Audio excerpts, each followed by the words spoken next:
La siguiente es una producción de 360podcast.sb.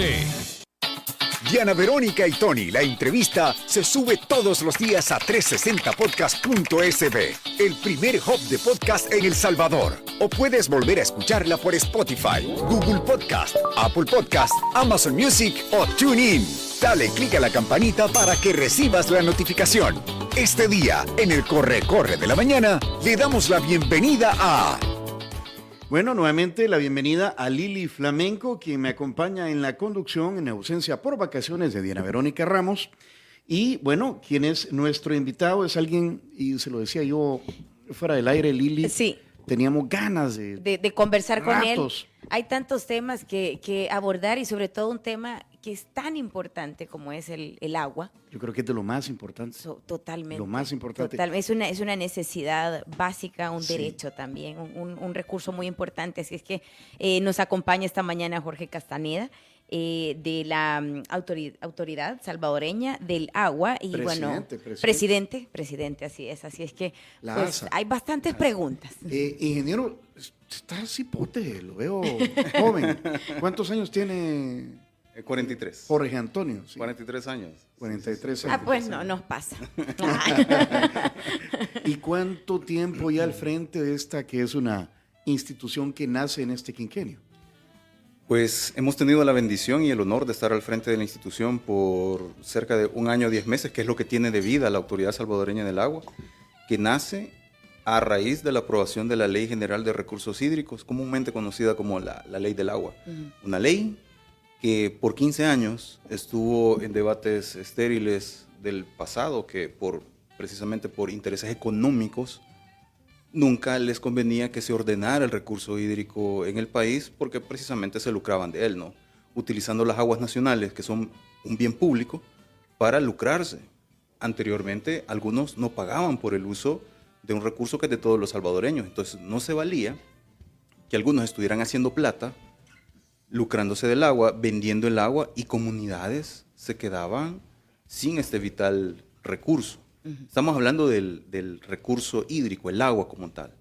Hay operadores en el país, uno de los operadores principales y a quien estamos apoyando fuertemente a través de financiamiento para proyectos es ANDA. ANDA es la Administración Nacional de Acueductos y Alcantarillados, que es uno de los operadores del país que tiene una cobertura en área urbana, aproximadamente más del 90%, pero en su conjunto, ANDA tiene una cobertura aproximadamente de un 68% de participación a nivel nacional. Y luego hay otros operadores. Entonces, Detengámonos ahí porque fuera del aire, hasta hoy acabo de verdad, cuesta como entender cuál es el alcance o la misión, la razón de ser de la ASA. Y usted me puso un ejemplo bien fácil. Me dijo, bueno, ANDA se encarga de la tubería. así es. Y del servicio. Y Y ustedes del recurso como tal. Y ASA cuida El agua. el agua como tal. Así es, el recurso para todos. Pero además de ANDA hay otros operadores, dijo, que son, por ejemplo, ¿quiénes? Sí, mire, hay operadores en el área urbana y les voy a mencionar un par aquí cerca. Puede mencionar nombres, sí. marcas, todo. Sí, perfecto. Bueno, en Soyapango, por ejemplo, hay operadores que, por cierto, los estamos vigilando y estamos por sancionarlos ya porque están haciendo abuso tanto de los cobros por agua, porque el agua no puede ser privatizada. Hay otros operadores grandes en Apopa, por ejemplo, que esos ya fueron sancionados, una sanción de $274,000, porque, repito, el agua no puede ser privatizado y esto está en la Ley de Recursos Hídricos, en el artículo número 1. Detengámonos ahí. Privatizar el agua significa, vengo yo, cavo un pozo, comienzo a extraer el agua y la vendo. Sí. Eso es... Sí, privatizar el agua es hacer uso del recurso hídrico, que es un bien público, sin ningún tipo de control. Le voy a poner un ejemplo. Antes de la entrada en vigencia de la Ley General de Recursos Hídricos, había un desorden, y en ese desorden, pues, algunos roles no estaban definidos, es decir, quién cuidaba el recurso hídrico en el país.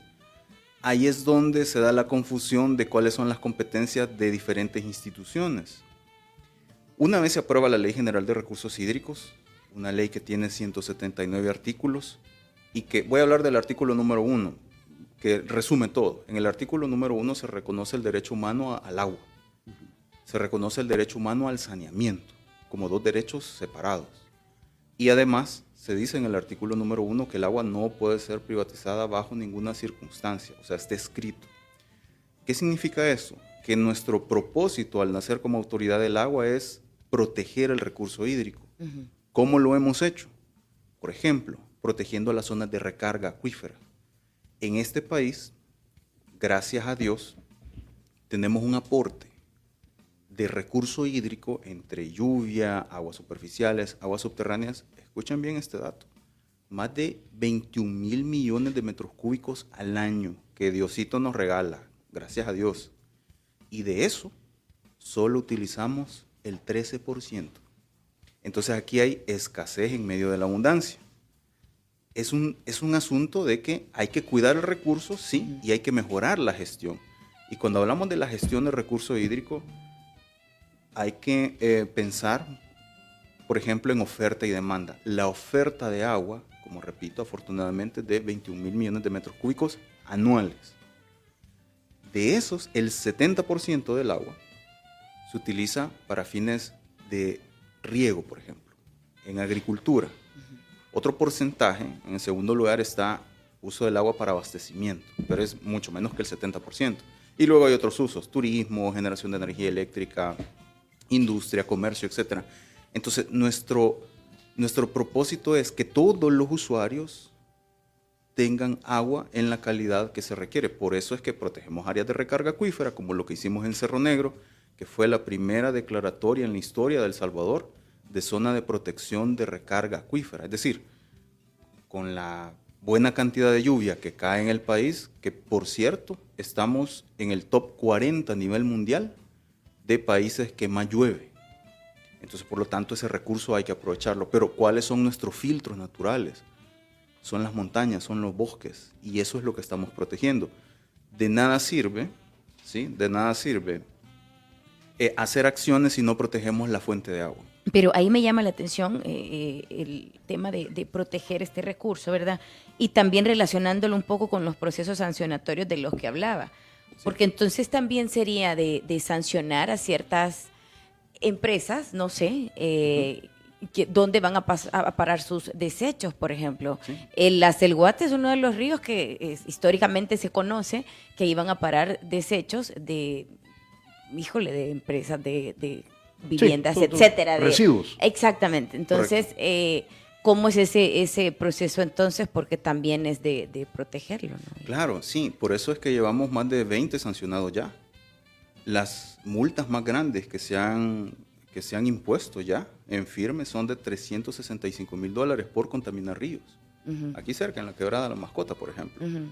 Sancionamos a una empresa. El día de hoy, de hecho, en este momento se está desplazando el tribunal sancionador para notificar sobre procesos sancionatorios contra empresas que ya sea carecen de sistemas de tratamiento de aguas residuales, no funcionan. Entonces, justo en este momento están en campo los equipos del tribunal sancionador. ¿A dónde? Mire, se están desplazando en 2 zonas en específico. Voy a esperar a que me confirmen que ya están porque los queremos notificar, ¿sí? No se vayan a ir. Uh-huh. Y además, lo que sí les puedo decir en este momento es que nos encontramos midiendo precisamente en el Acelguate cada una de las descargas que hay de las tuberías que van al río. Ya iniciamos en la zona de San Marcos. Esto fue aproximadamente hace 2 semanas que se ha iniciado y tenemos hallazgos importantes. Algunos que han desviado el río, por ejemplo, para sus procesos industriales y luego lo devuelven. Eso es privatización del agua, porque toman el agua como que fuera de ellos, ¿sí? La utilizan y no dan cuenta de nada, contaminan el agua y incluso algunos antes no estaban pagando por el uso de recursos hídricos. A esos, cada una de las ocasiones en las que los hemos encontrado, que los vamos a seguir encontrando porque los estamos buscando, pues se habilita el régimen de sanciones. Como repito, 20 sanciones ya en firme, algunas de $274,000, otras de $365,000 y tenemos un par de decenas ahí de procesos Y sancionatorios en marcha. Sí. estamos hablando de fábricas, industrias Sí. que deberían tener una planta de tratamiento de las aguas que utilizan para producir, las tienen que devolver al río, pero ya tratadas, limpias. Sí, correcto. Por ejemplo, miren, el río Acelguate tiene diferentes afluentes. Estos afluentes, digamos, la parte más alta donde nacen los ríos, eso se le llama cabecera de la cuenca. Entonces, en la cabecera de la cuenca del río Acelguate tenemos diferentes lugares, algunos que drenan desde el volcán de San Salvador y otros que inician en la zona de San Marcos. Entonces, hemos iniciado en los lugares en donde está más contaminado. En la zona de San Marcos, ahí nace el río Matalapa, viene otro afluente del Iluapa y el Garrobo. Cuando los tres ríos se unen, después de la confluencia de los ríos, ya ese cuerpo de agua ya cambia de nombre y se llama río Acelguate.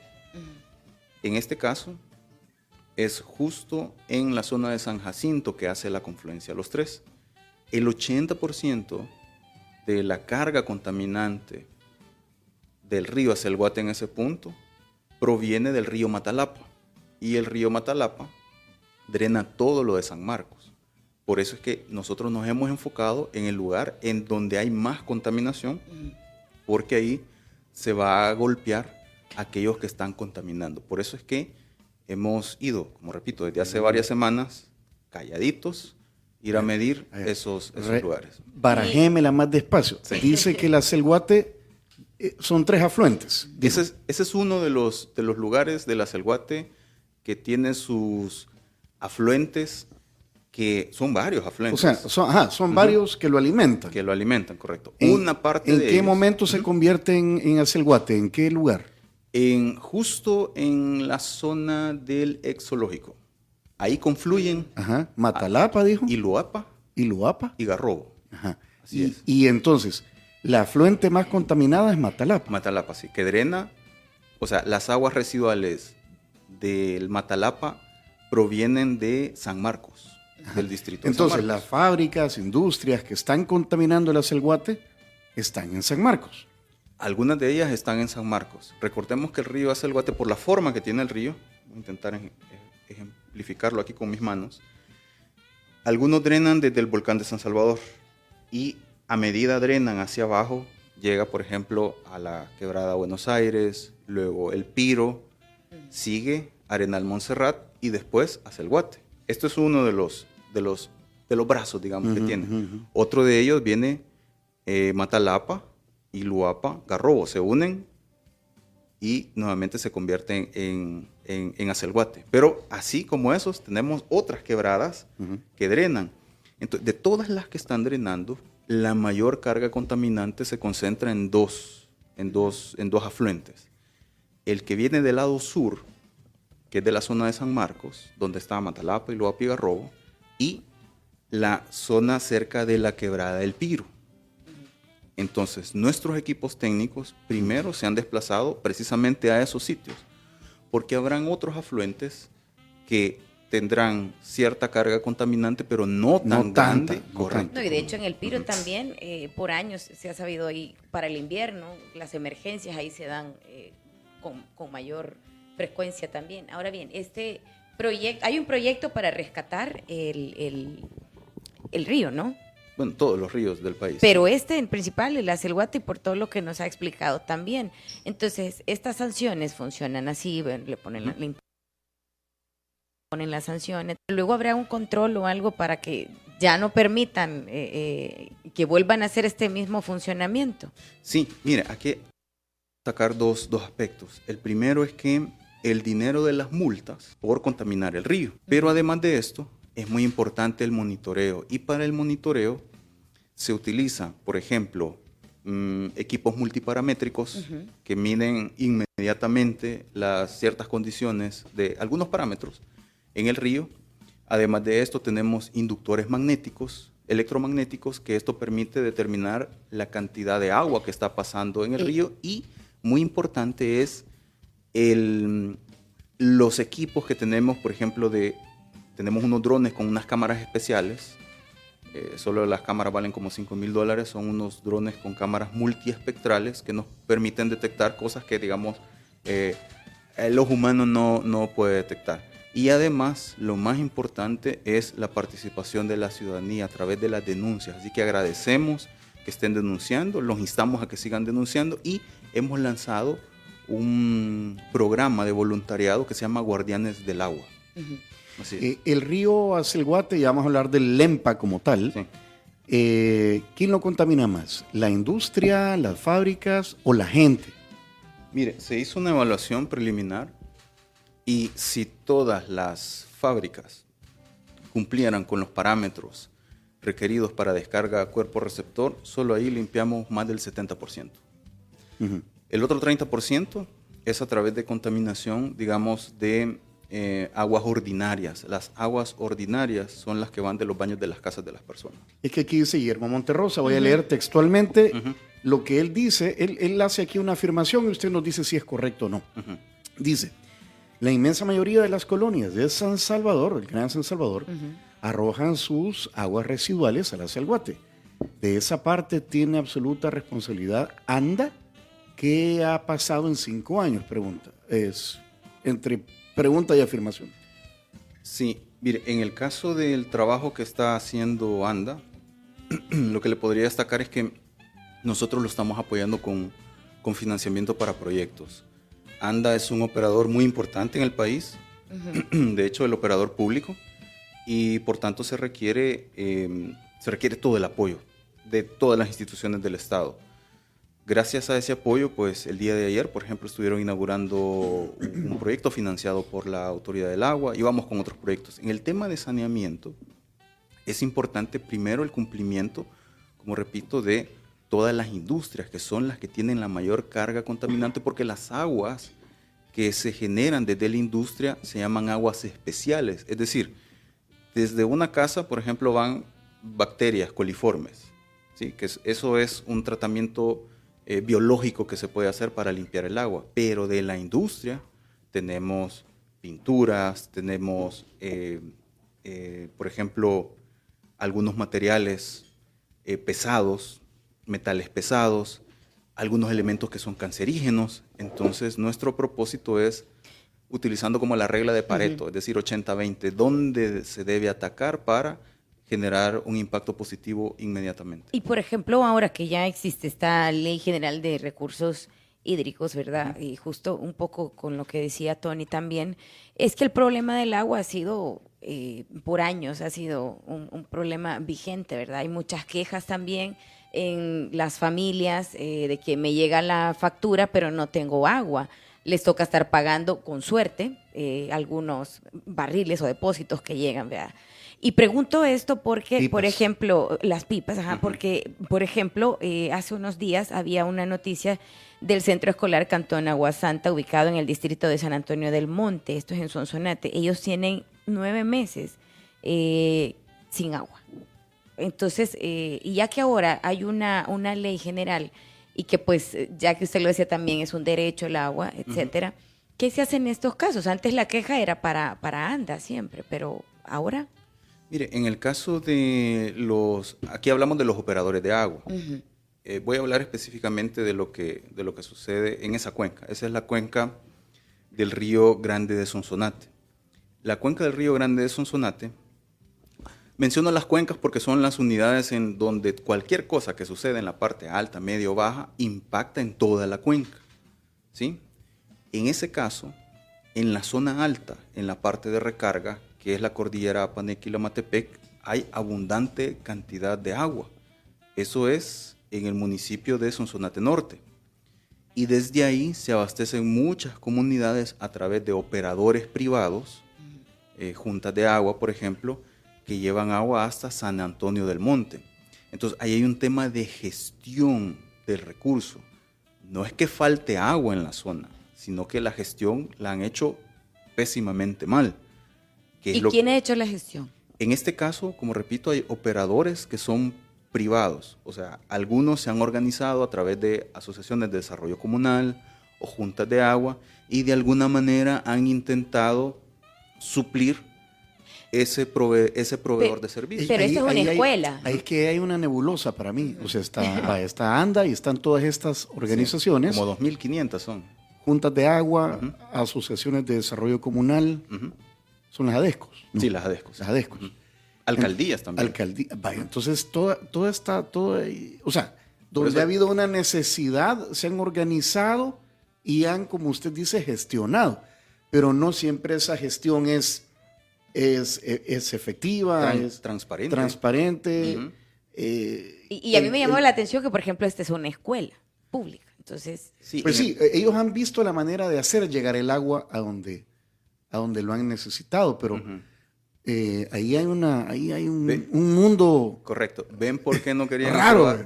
¿Ven por qué no querían aprobar antes la ley del agua? Porque en ese desorden, como dicen en Río Revuelto, ganancia de pescadores, en ese desorden muchos han hecho plata, ¿sí?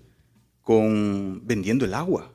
Miren, acá la gente más pobre paga el agua más cara y no se dan cuenta. Y se lo voy a explicar con un ejemplo. Lourdes. ¿Sabe qué? ¿Sí? Quedémonos ahí, porque son las 8 de la mañana con 30 minutos. Yo creo, ¿cómo le dicen? ¿Jorge o Antonio?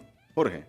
Sí, sí. Que vamos a necesitar que vuelva pronto también para no quedarnos en capítulo, porque ¿qué es lo que tenemos sobre la mesa, Lili? tenemos el delicioso desayuno que vino ya gracias a San Martín y también, por supuesto, que va a ir acompañado de nuestro delicioso café Cherito. Este es el Cherito Café, es el café oficial del Corre de la Mañana con Diana Verónica y todo el equipo aquí, todos juntos, ¿verdad, Lili? Ahora, 100% salvadoreño, un productor nacional.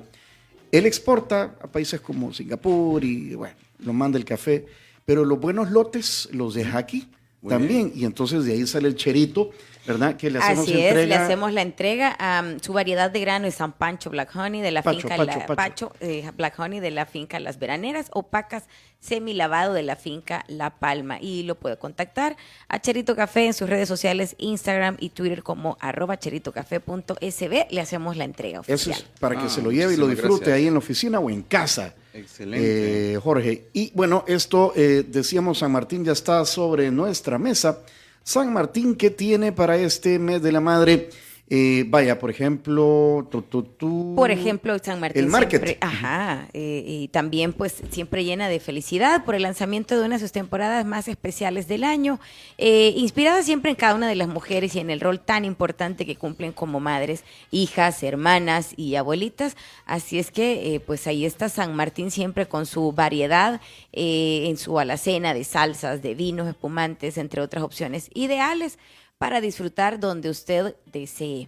La ASA queda, entiendo yo, en Aquí el cerca. Montecristo, ¿no? No, Salvador del Mundo. Salvador del Mundo. Sí. ¿Cuál es el San Martín más cercano ahí? El del Centro Comercial El Paseo. Ah, vaya, sí, ahí está, es el que más le conviene aquí al presidente de la ASA. Esto vino precisamente desde el Centro Comercial El Paseo, desde San Martín El Paseo, gracias a las amigas de Línea Rosa, un servicio de transporte operado por mujeres y para mujeres, la forma más segura de viajar. ¿A dónde las contactan? 62004491 y en la app Línea Rosa, seguridad, comodidad 24/7. Entonces nos quedamos ahí en esa nebulosa, ¿verdad? Sí, De gente que usted dice se oponían a la aprobación de las leyes porque se han lucrado de la extracción y venta del agua. Buen provecho con San Martín, ya volvemos.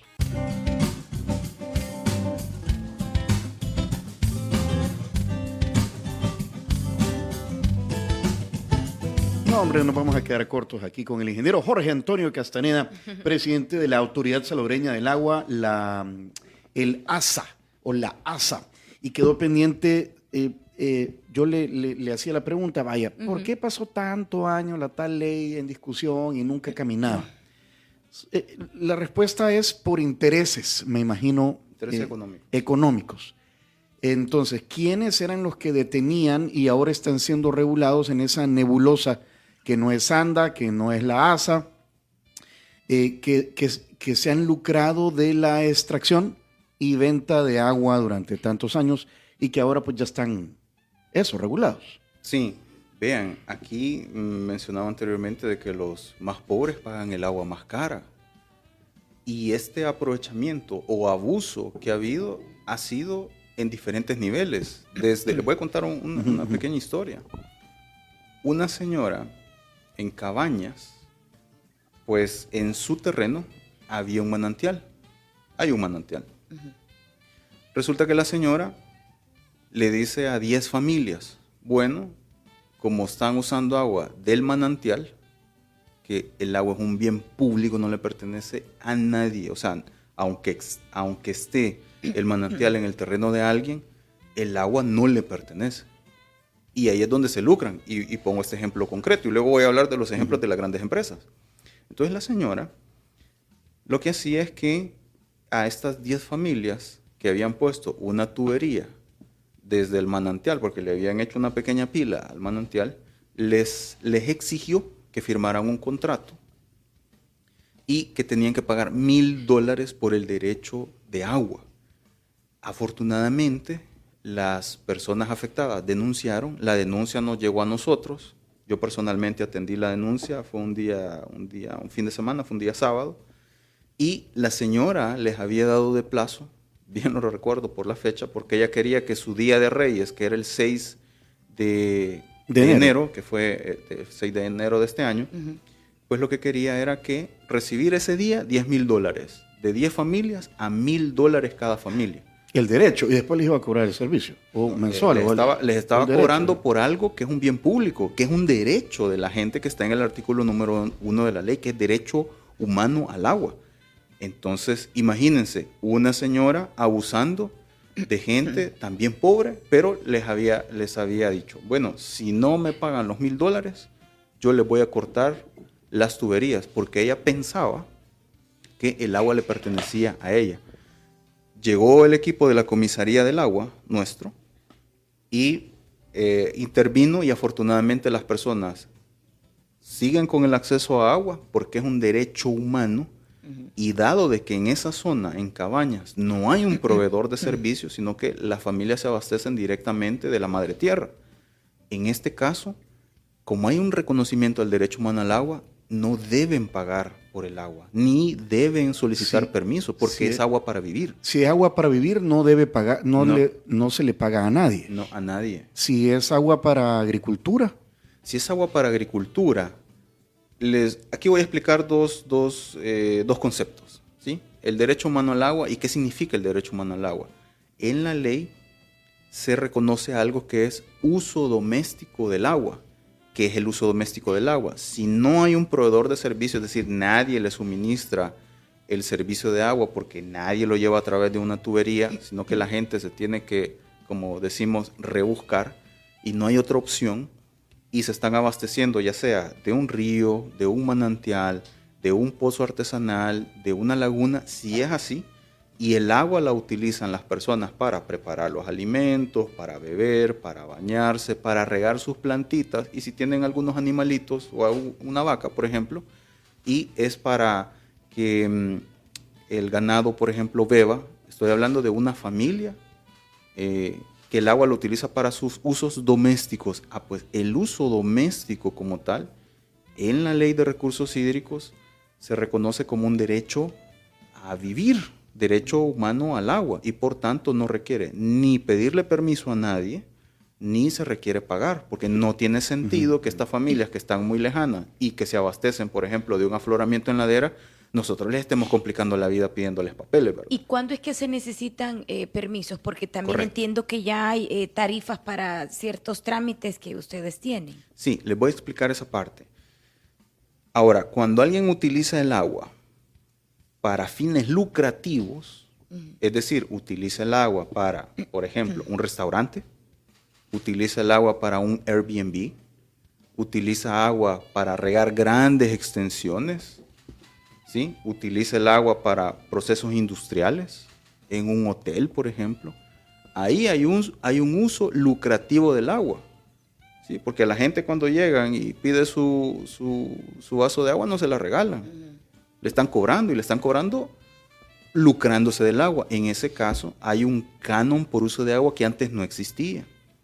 Antes se lucraban del agua y el Estado no percibía absolutamente nada, siendo un bien público.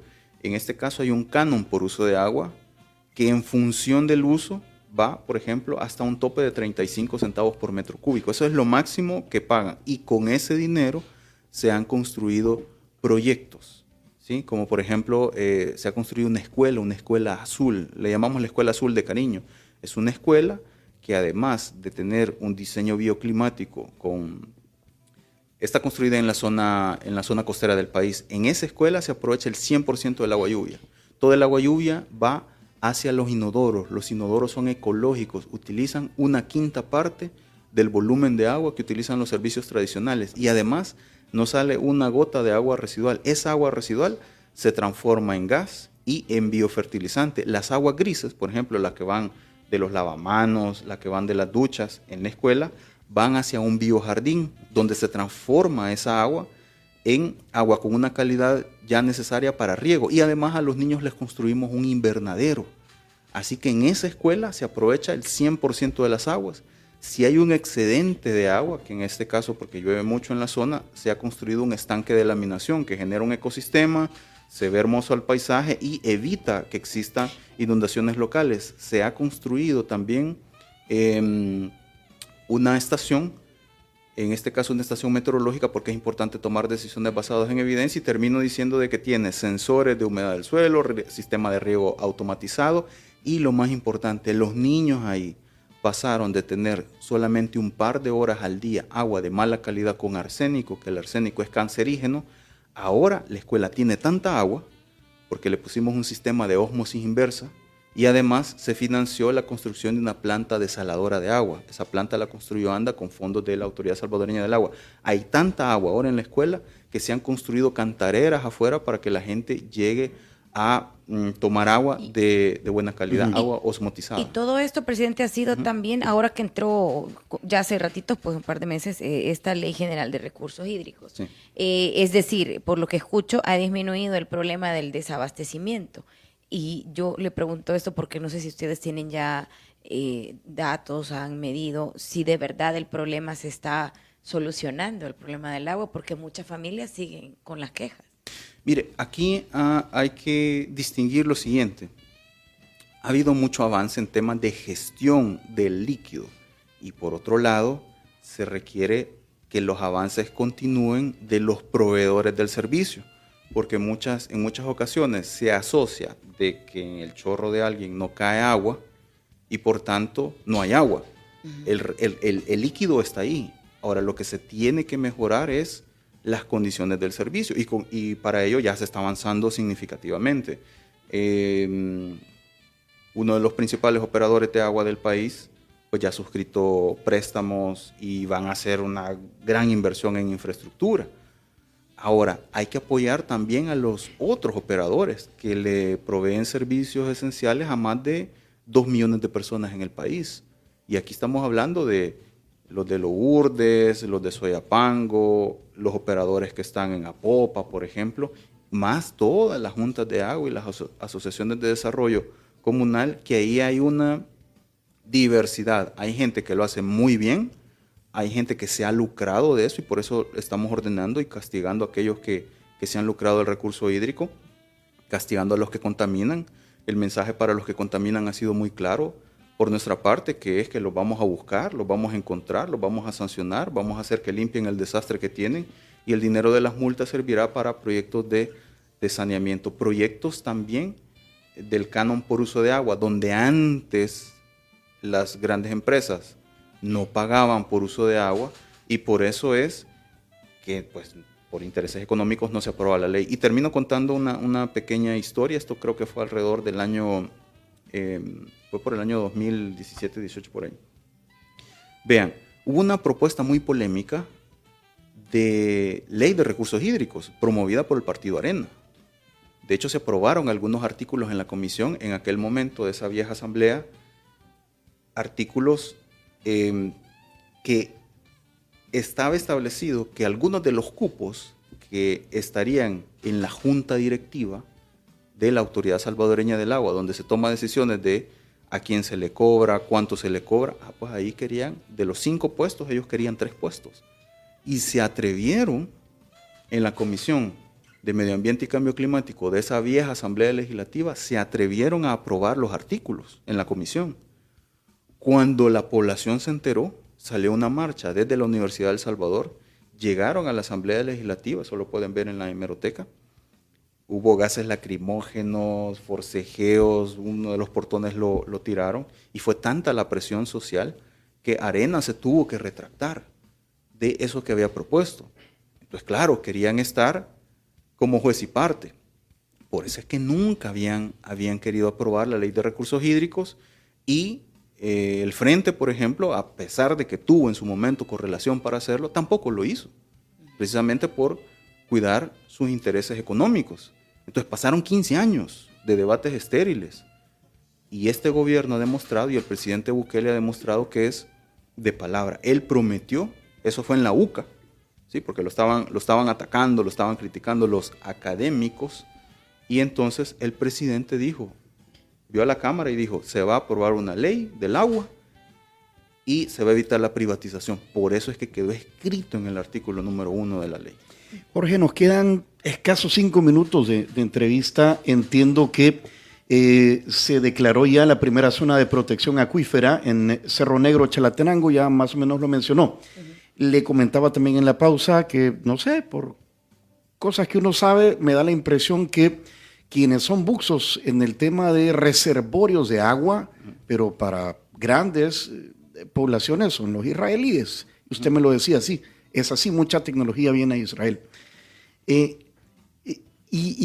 quiero empatar el comentario pleca pregunta con la sanidad del agua del río Lempa, que es nuestro principal afluente. Ahí está la amenaza de la mina Cerro Blanco desde Guatemala. ¿Qué se está haciendo ya? Si lo puede resumir, como para ir revirtiendo una situación de crisis hídrica en nuestro país a partir del río Lempa. Sí. Y reservorios y todo eso. Perfecto, lo voy a estructurar en 3 partes. La primera es que tenemos que aprovechar el agua lluvia en el país. Por eso existe un Programa Nacional de Aprovechamiento de Agua Lluvia, y el primer proyecto integral se está desarrollando en el Corredor Seco en Chalatenango. Ahí se están construyendo reservorios que con una capacidad de 4.000 metros cúbicos vamos a cosechar, porque esa es cosecha de agua, vamos a cosechar 100.000 metros cúbicos de agua. O sea, con una capacidad de 4.000 vamos a cosechar 100.000. Ahí hay una serie de tecnología que luego me gustaría ampliar, la información técnica isotópica, restauración de ecosistemas, paisajes, uso de cacao, etc. Muy, muy, muy complejo el asunto. Pasándonos al río Lempa. En el caso del río Lempa, de los 18.000 kilómetros cuadrados que tiene el río Lempa, 10.000 kilómetros cuadrados están del lado salvadoreño. Salvador tiene 21.000 kilómetros cuadrados, significa que casi la mitad del país es río Lempa. Por tanto, es importante proteger el río Lempa desde sus afluentes. En el caso de las amenazas que existen por contaminación de metales pesados, por ejemplo, del proyecto de la mina Cerro Blanco, déjenme decirles de que ha estado trabajando intensamente, y eso está basado en la Ley de Recursos Hídricos, una comisión de gestión de cursos de agua internacional. Ahí está Cancillería, el Ministerio de Medio Ambiente, Defensa, está la Autoridad Salvadoreña del Agua, Agricultura y Vivienda. ¿Qué es lo que se ha avanzado? Bueno, por un lado está la diplomacia, que ya ha tenido logros significativos, ¿sí? Y por otro lado, los sistemas de monitoreo que se han implementado. Y estos monitoreos van a continuar. Es decir, vamos a proteger a la población salvadoreña por eventuales amenazas, digamos, y de esto ya se han tomado cartas en el asunto. Así que se está avanzando mucho en ese tema con este Comité de Gestión de Cursos de Agua Internacional, algo que nace a través de la aprobación de la Ley General de Recursos Hídricos, artículo 33 y artículo 34 de la ley. Yo solo tenía una última pregunta, y es regresando un poco al tema de pues esta emergencia en el lago de Coatepec, que usted decía que ya hubo compra de boyas, no sé si va a ser en distintos momentos, y no sé si podemos conocer el monto de la inversión de estas boyas y sí, por supuesto, lo que va a hacer. Por supuesto, miren, el proyecto de control de algas en el lago tiene 2 etapas. La primera etapa es de choque, es decir, llegar y evitar que las algas se sigan reproduciendo. Esto se va a hacer a través de tecnología de ultrasonido. ¿Qué significa esto? Que el sistema de boyas ultrasónicas que se va a instalar ahí son 58 boyas. Se comunican entre ellas. Hay un software que lo que hace es que se están autocalibrando. Hay sensores que están en el agua que miden, por ejemplo, clorofila A y ficocianina algunos de los parámetros que son indicadores de el crecimiento y de la evolución de las cianobacterias, que luego se transforman en alga. Entonces, el ultrasonido lo que va a hacer es empujar la cianobacteria al fondo para evitar que haga un proceso de fotosíntesis.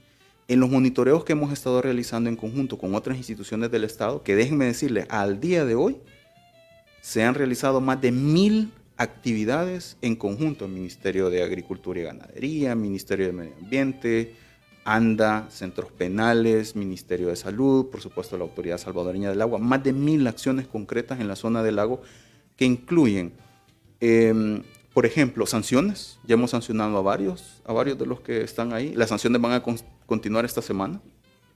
Además de ello, se ha avanzado con turismo sostenible y, muy importante, las acciones que se han hecho en agricultura sostenible. Entonces, con las boyas, en esta primera etapa es de control. Es importante destacar que este es el proyecto más grande a nivel mundial con el uso de este tipo de tecnología. El más grande. La inversión de momento es de $5.1 millones en la primera etapa y luego se viene una segunda etapa que es de restauración. ¿Y esos fondos de dónde provienen? De los que anteriormente se habían estado lucrando del agua. De los canon de arrendamiento. De los canon por uso de agua. De ahí sale. Es decir, en este caso no ha habido un impacto, digamos, a las finanzas del Estado porque sale precisamente de aquellos que antes estaban lucrando el recurso hídrico y que no pagaban. Ahora, de eso se están generando proyectos para beneficio de la población. Muy bien, híjole, nos quedan un montón de temas pendientes. Tiene que venir Mira, otra vez. Yo no sé qué va a pasar. El 1 de junio es la toma de posesión, segundo mandato del presidente Bukele. Me imagino vienen nombramientos, algunos van a seguir, otros no. Yo lo invito, el primer viernes de mes es el 7 de junio. Y si todavía está ahí sentadito, pues sería un gusto seguir conversando con usted. Bueno, en nuestro caso, como es el caso de todos los compañeros de funcionarios, en el caso nuestro el nombramiento es hasta el 31 de mayo. De aquí al 31 de mayo, pues vamos a hacer cumplir las leyes, vamos a trabajar intensamente y las decisiones pues ya serán sabiamente del señor presidente. Así que, sea como sea, pues cuenten con nosotros. Veamos qué pasa, sí. Y seguimos conversando sobre este tema que creo que hay que divulgar más toda esta novedad que incluye el cuerpo de ley para calmar de alguna manera la preocupación de la población que por años ha estado. ¿Vea? Sí. El tema del qué gusto conocerlo, Jorge. Y si la gente quiere volver a escuchar esa entrevista, entren a 360podcast.sb. Si quieres volver a escuchar esta entrevista, ingresa a 360podcast.sb, el primer hub de podcasteros salvadoreños. Sigue a Diana Verónica y Tony la entrevista en Spotify, Google Podcast, Apple Podcast, Amazon Music o TuneIn. Esta fue una producción de 360podcast.sb.